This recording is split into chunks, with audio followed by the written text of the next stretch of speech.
6 চনত যোগদান কৰিছিলোঁ আৰু সেই বছৰ বৰ্ষতে যেতিয়া নিৰ্বাচন হৈছিল মোৰ প্ৰাৰ্থিতা প্ৰদান কৰিছিলোঁ বিশ্বনাথ সমষ্টিৰ পৰা।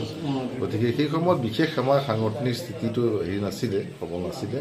তথাপিও ৰাইজৰ যথেষ্ট মৰম পাইছিলোঁ, 14,000 ভোট পাবলৈ সক্ষম হৈছিলোঁ।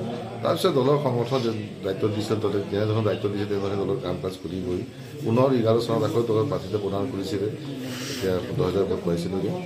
তাৰপিছত আৰু তেনেধৰণে দলৰ দায়িত্ব কৰি আহিছোঁ আৰু প্ৰায় 18 বছৰ কাম কৰাৰ পিছত আজি বিহালী যি উপনিৰ্বাচন প্ৰাৰ্থিতা প্ৰদান কৰিছে। তাৰ কাৰণে মই পুনৰবাৰ আমাৰ ৰাষ্ট্ৰীয় সভাপতি মাননীয় প্ৰধানমন্ত্ৰী মহোদয়, ৰাজ্যিক সভাপতি সন্মানীয় হিমন্ত বিশ্ব ডাঙৰকে আদি কৰি আমাৰ শোণিতপুৰৰ সাংসদ অজিত ডাঙৰ সকলোকে আন্তৰিক ধন্যবাদ কৃতজ্ঞতা জনাইছোঁ।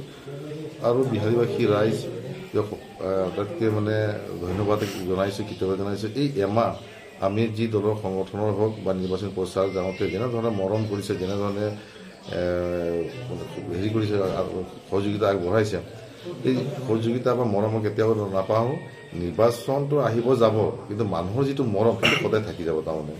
গতিকে বিহাৰীবাসী ৰাইজক সেৱা কৰাৰ যি সুযোগ দিছে দলে, মই যেতিয়ালৈকে দায়িত্বত থাকিম তেতিয়ালৈকে সেৱা কৰি যাম, সেইখিনি ক'লোঁ। আৰু আজি নিৰ্বাচন